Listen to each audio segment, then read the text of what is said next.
तो स्टार्ट लेते हैं डॉक्टर कुदसिया आपसे। आप हमें बताइए कि ये एज़मा या दमा ये क्या होता है? बेसिकली ये जो है ये एक ब्रोंकस से रिलेटेड डिजीज़ है, ब्रोंकाई से रिलेटेड। यानी कि जब हम सांस लेते हैं तो जो हमारे सांस के साथ ऑक्सीजन अंदर जाती है, जब ऑक्सीजन लंग्स में जाती है तो ब्रोंकाई जो है वो स्वेल कर जाते हैं, जिसकी वजह से उनमें इन्फ्लेमेशन स्टार्ट हो जाती है और इन्फ्लेमेशन के साथ साथ उसमें म्यूकस प्रोडक्शन शुरू हो जाती है। जब म्यूकस प्रोडक्शन होती है तो सांस लेने में दिक्कत, जो एयरवेज होते हैं ना वो उसके तंग होना शुरू हो जाते हैं और हवा जो है सही तरीके से लंग्स में नहीं जा पाती, जिसकी वजह से ये अस्थमैटिक प्रॉब्लम हो जाती है। डॉक्टर कुदसिया ने बहुत ही मुख्तसर अंदाज में जो है बताया कि दमा जो है वो एक ऐसी कंडीशन है कि जिसमें हवा की नालियाँ जो हैं, आसान लफ्ज़ों में नाजरीन के लिए, कि वो तंग हो जाती हैं और समटाइम वो स्वेल कर जाती हैं, इन्फ्लेमेशन हो जाती है और सांस लेने में तंगी होने लगती है। हम मज़ीद इजाफ़ा करवाते हैं डॉक्टर साहब से। जी डॉक्टर ज़हरा, आप बताइएगा कि कौन से ऐसे अज़ा होते हैं जो ज़्यादा मुतासिर होते हैं दमा में, यानी दमे की कंडीशन है, किसी को दमा हो गया तो कौन से अज़ा हैं जो मुतासिर होते हैं? देखिए, दमा बेसिकली लंग्स डिजीज़ है, लेकिन लंग्स के साथ साथ पूरा एयरवे पैसेज इससे मुतासिर होगा, जैसे कि हमारा गला है, हमारा नाक है, हमारे फेफड़े हैं, सब कुछ। देखिए, जब हवा हम नाक के ज़रिए खींचते हैं तो ये नहीं हो सकता कि इन्फेक्शन फेफड़ों में हो तो वो बाकी पैसेज वे को इफ़ेक्ट ना करे, लेकिन बेसिकली ये ब्रोंकाइल की बीमारी है। ब्रोंकाई और एयर इन्फ्लेमेशन हो जाती है जिसकी वजह से लंग्स के गिर्द मसल्स टाइट हो जाते हैं, जो कि सांस की तंगी का बाइस बनते हैं।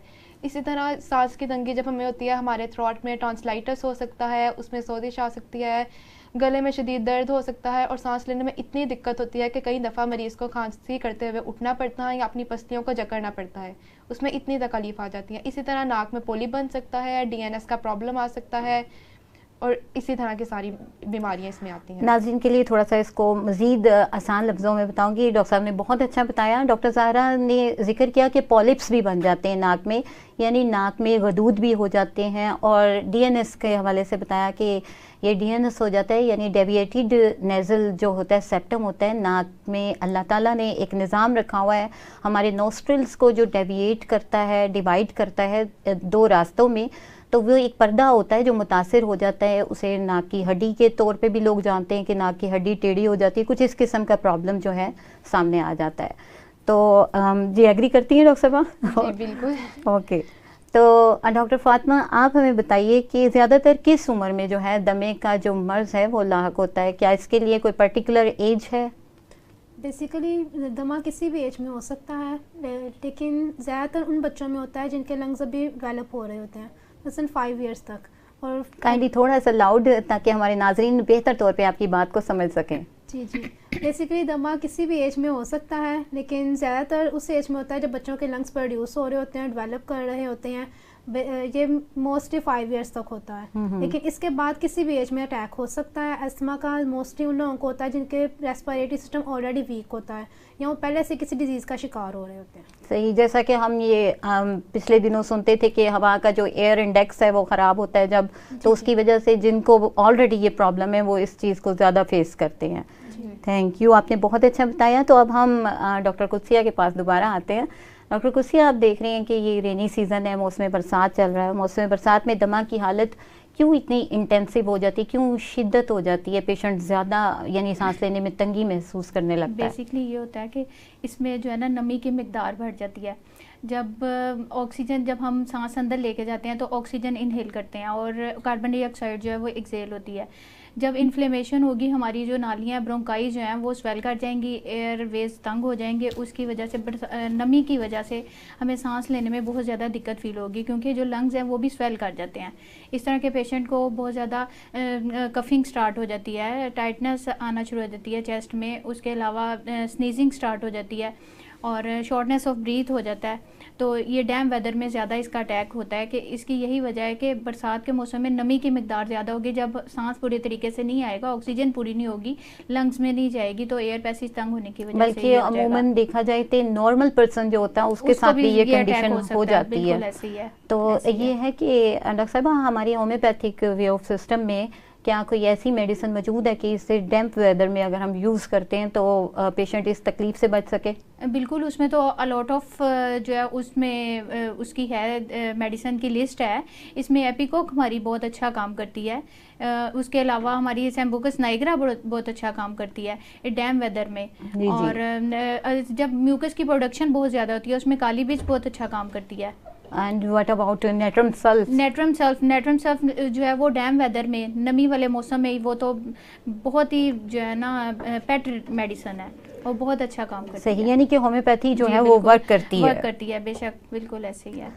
और यहाँ नाजरीन आपको बताती चलूँ कि होम्योपैथिक वे ऑफ ट्रीटमेंट में दमा का बहुत ही बेहतरीन इलाज मौजूद है, जबकि देखा जाए तो जब हम एलोपैथिक में जाते हैं तो वहाँ पर तो ये कह दिया जाता है कि ये लाइलाज मर्ज़ है और इसका कोई इलाज नहीं है।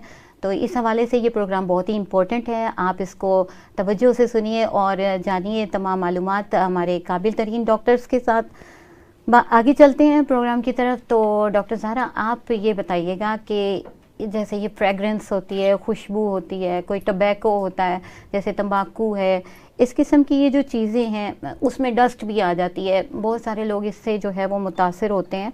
तो क्या इसका ताल्लुक भी एज़मा से है, कोई दमे से इसका ताल्लुक है? देखिए, मुख्तलिफ पर्सनस को मुख्तलिफ चीज़ों से एलर्जीज़ होती है। डस्ट, स्मोक, टोबैको, ये ऐसी चीज़ें हैं जो उस एलर्जीज़ को ट्रिगर कर जाती हैं, जिस टाइम जोन सी एलर्जी को ट्रिगर कर गई उनको अस्थमैटिक अटैक आ सकता है। जिस तरह बहुत से लोग जब पेंटिंग्स करते हैं या पेंट हाउस में काम करते हैं उनको पेंटिंग से एलर्जी हो जाती है, जिसकी वजह से उनको अस्थमैटिक अटैक हो जाता है। इसी तरह कुछ वुड वर्कर्स होते हैं, उनको वुड की वजह से उनकी एलर्जी ट्रिगर कर जाती है और उनको उससे अटैक आ जाता है। इसी तरह एयर पोल्यूशन में जब डस्ट पड़ती है, डस्ट आपके एयर पैसेजवे में अगर सही तरह से साफ़ ना हो तो वो अस्थमैटिक अटैक का बाइस बन सकती है। इसी तरह किसी भी चीज़ से आपको पेट एलर्जी हो सकती है, किसी को पेट एलर्जी होती है, किसी को डस्ट और टोबैको का बहुत ज़्यादा एक्सपोजर अस्थमैटिक की एक मेन वजह है। सही, यानी अगर कोई एस्थमेटिक पेशेंट है और टोबैको उसके इर्द गिर्द यूज़ हो रहा है या कोई सिगरेट ले रहा है तो क्या वो प्रॉब्लम करेगा या नहीं? जी, सिर्फ बजाते हुए टोबैको लेना नहीं बल्कि किसी भी टोबैको लेते इंसान के पास बैठना भी उसके एलर्जी को इतना ट्रिगर करेगा कि उसको अस्थमैटिक का शदीद तरीन अटैक हो सकता है। नाज़रीन, यहाँ ये चीज़ कहती चलूँ कि अगर ऐसा कोई पेशेंट आपके इर्द गिर्द मौजूद हो तो काइंडली उसका ख्याल किया कीजिए और इन चीज़ों से परहेज़ करें। ये वैसे भी सेहत के लिए अच्छी नहीं होती और यूँ ज़्यादा प्रॉब्लम हो जाती है। तो डॉक्टर साहब, डस्ट के हवाले से आपने जिक्र किया, तो हमारी होम्योपैथिक में कोई मेडिसिन है ऐसी जो डस्ट एलर्जी में भी काम करती हो? जी, डस्ट एलर्जी में हमारी बहुत सी मेडिसिन हैं जो काम करती हैं, लेकिन हम अकॉर्डिंग टू सिम्टम्स देते हैं। जिस तरह स्पोंजिया टोस्टा है हमारी मेडिसिन, उसके अलावा पोथोस है, स्पार्डिला है और भी बहुत सी मेडिसिन है। लेकिन होम्योपैथी में जबकि हम अकॉर्डिंग टू सिम्टम्स ट्रीट करते हैं तो हम हर मेडिसिन को उसके सिम्टम्स के लिहाज से देखेंगे। कुछ को डस्ट एलर्जी से स्नीजिंग होना शुरू हो जाती है, उसकी मेडिसिन डिफरेंट हो जाएगी। कुछ को डस्ट एलर्जी से कफ स्टार्ट हो जाती है, उनकी मेडिसिन डिफरेंट हो जाएगी। कुछ को डस्ट एलर्जी से आई इन्फेक्शन हो जाता है, उनकी मेडिसिन डिफरेंट हो जाएगी। होम्योपैथी में हम अकॉर्डिंग टू सिम्टम्स देखते हैं, इसलिए मेडिसिन भी हम according to sign and symptoms देंगे। उनकी कंप्लीट सिम्टम्स लेंगे, कंप्लीट हिस्ट्री लेंगे, फिर हम मेडिसिन प्रिस्क्राइब करेंगे। वेरी नाइस, आपने बहुत अच्छे तौर पे बयान किया। और डॉक्टर फातिमा, अब आपसे सवाल है कि किन अफराद को अस्थमा होने के ज़्यादा इम्कान होते हैं? कौन से वो लोग हैं कि जो ज़्यादा मुतासिर होते हैं, उनको दमे की कंडीशन होती है तो वो इफ़ेक्ट ज़्यादा हो जाते हैं?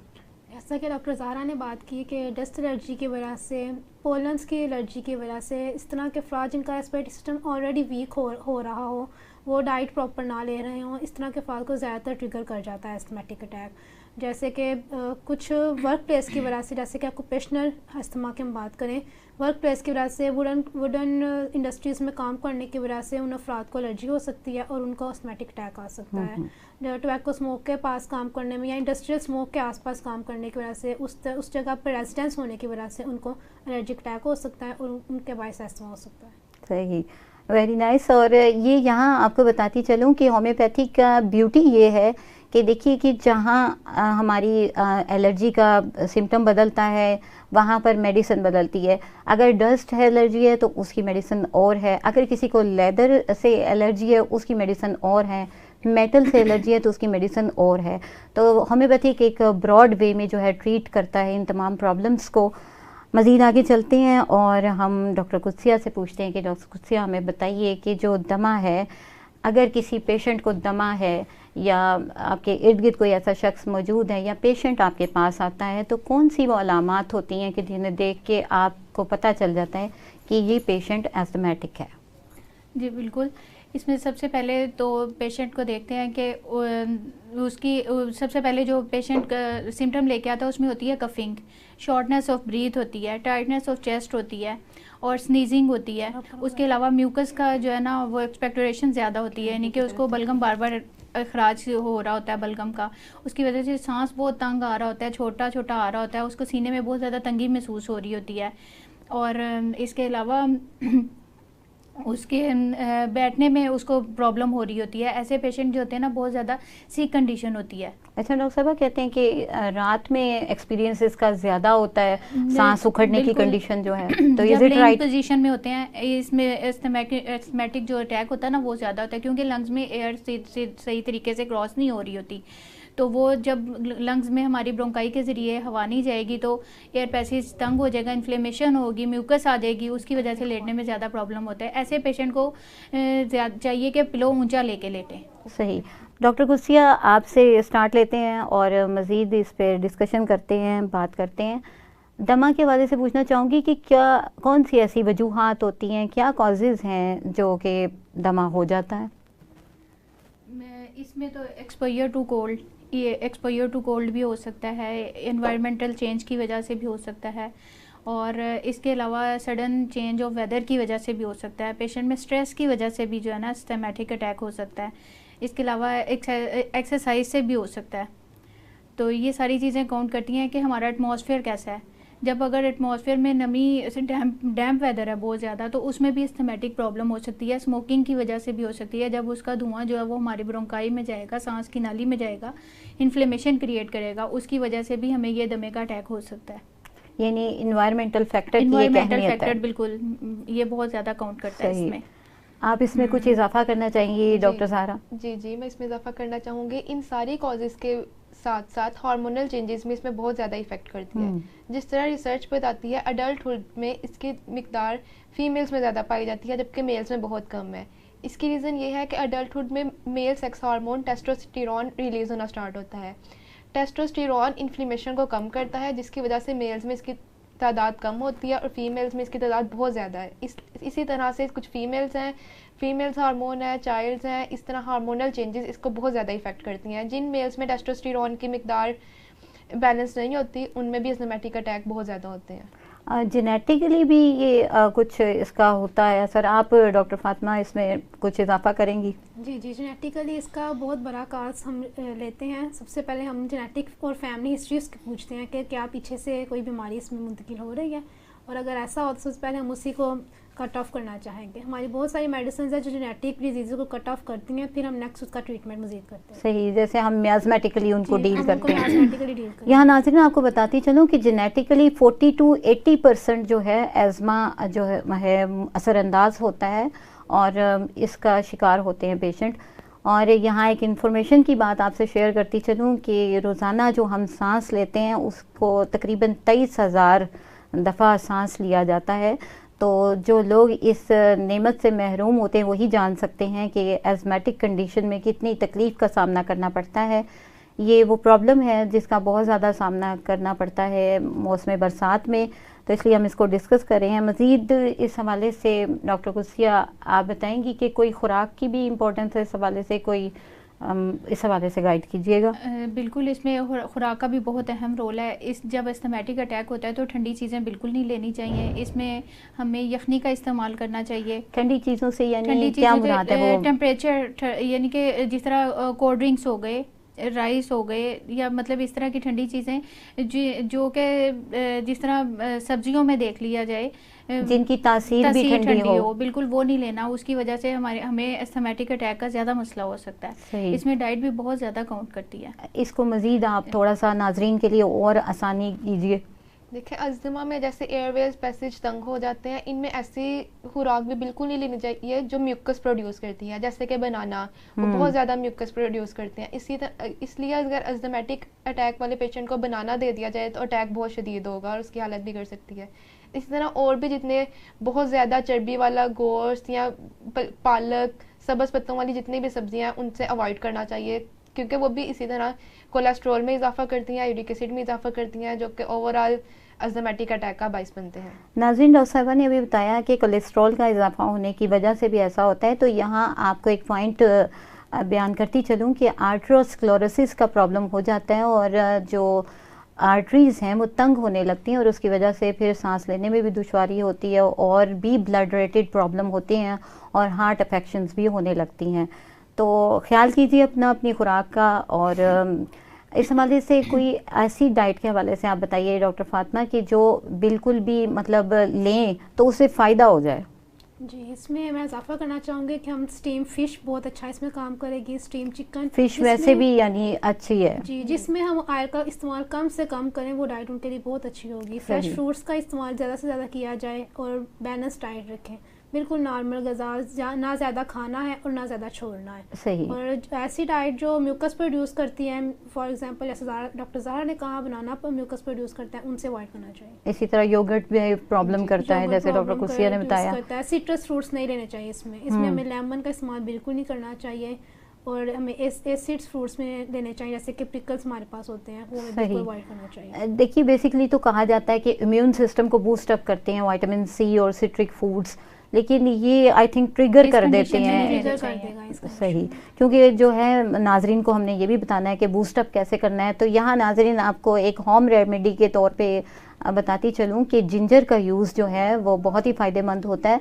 एस्थमेटिक कंडीशंस में। अदरक का जब इस्तेमाल किया जाता है, आप अदरक की चाय इस्तेमाल कर सकते हैं, अदरक वाला दूध यूज़ कर सकते हैं और अदरक का कहवा बना के भी पी सकते हैं और ऐसे पेशेंट के लिए ये काफ़ी यूज़फुल होता है। मज़ीद बात करते हैं तो डॉक्टर कुसिया, इसकी डायग्नोसिस के हवाले से आप हमें थोड़ा बताएंगी कि कैसे डायग्नोज हम कर सकते हैं कि पेशेंट वाकई एस्थमेटिक है।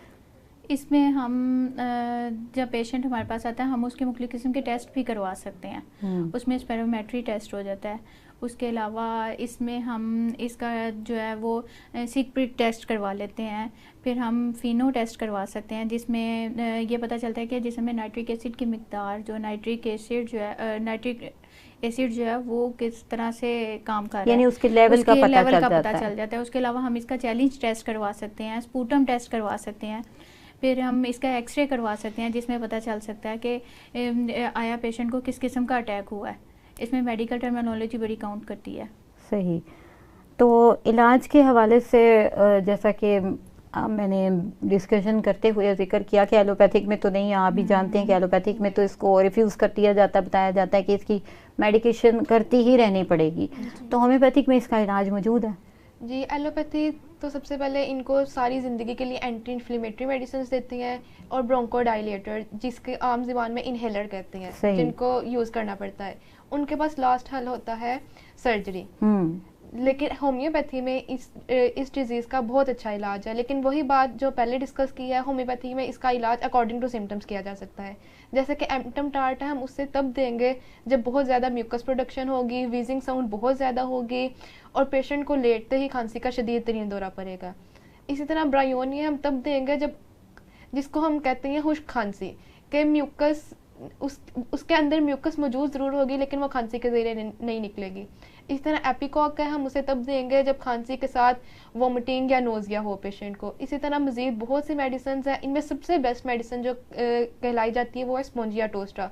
उसको कहा जाता है एज अ क्राउब, यानी अपर रेस्पिरेटरी डिसऑर्डर्स जितने भी हैं उनमें स्पोंजिया टोस्टा बहुत अच्छा काम करती है। इसी तरह नेट्रम सल्फ है, स्पार्डिला है, पोथस है, जिनमें मतलब बहुत बेहतरीन मेडिसिन है। प्रॉब्लम्स भी आ रही हैं, अकॉर्डिंग टू सिम्टम्स हम वो दे सकते हैं। अमोनियम कार्ब है। होम्योपैथी में तो बहुत वसी इसका इलाज है, लेकिन वही बात अकॉर्डिंग टू सिम्टम्स, हम कोई एक मेडिसिन प्रिस्क्राइब नहीं कर सकते, हमें पेशेंट देखना पड़ता है। यहाँ नाज़रीन ने एक और चीज़ का इजाफा करती चलूँ, एस्पिडोस्पर्मा हमारी एक मेडिसिन है जो कि लंग के हवाले से एज ए टॉनिक यूज़ की जाए अगर, तो टॉनिसिटी बढ़ाती है ये लंग्स की और कैपेसिटी को बढ़ाती है और सांस लेने का जो अमल है उसमें काफ़ी हेल्पफुल होती है। तो मज़ीद डॉक्टर फातिमा, आप हमें कुछ गाइडलाइन देना चाहेंगी होम्योपैथिक के हवाले से इसमें? जी, होम्योपैथी के हवाले से मैं ये गाइडलाइन देना चाहूँगी कि उन पेशेंट्स को न्यूबलाइज़र का इस्तेमाल करना चाहिए। और न्यूबलाइज़र के लिए हमारे पास होम्यो में तो नहीं ये होता ना, लेकिन ये कि हमें इस्तेमाल पेशेंट को मेंटेन करने के लिए साथ होम्योपैथिक मेडिसिन देने चाहिए और साथ उसका सांस को बहाल करने के लिए एमरजेंसी के तौर पे न्यूबलाइज़र का यूज़ करना पड़ेगा। बिल्कुल, वो इसलिए कि एक अच्छा डॉक्टर जो है उसका एम यही है कि वो क्योर करे पेशेंट को और उसको रिलीफ दे, ना कि ये देखे कि ये इंस्ट्रूमेंट जो है वो एलोपैथिक वाले यूज़ कर सकते हैं या होम्योपैथिक वाले यूज़ कर सकते हैं। अपनी होम्योपैथिक यूज़ करेंगे। हमारे पास ब्लाटा इसमें बहुत अच्छा काम बेहतरीन मेडिसिन है। इसके अलावा हमारे पास लेक्सिस है, वो बहुत अच्छा काम करेगी। पेशेंट की वही बात जो डॉक्टर ज़ारा अली ने कही है कि हम according to sign and symptoms उसकी लेंगे। सबसे पहले हम उसकी फैमिली हिस्ट्री लेंगे, फिर फिजिकल एग्जामिनेशन करेंगे, उसका वीजिंग साउंड्स लेंगे, उसकी तमाम सिम्टम्स लेकर फिर हम उसके प्रॉपर ट्रीटमेंट कर सकते हैं। अच्छा डॉक्टर कुसिया, आप ये बताइए क्या दमा जो है ये जानलेवा भी साबित हो सकता है?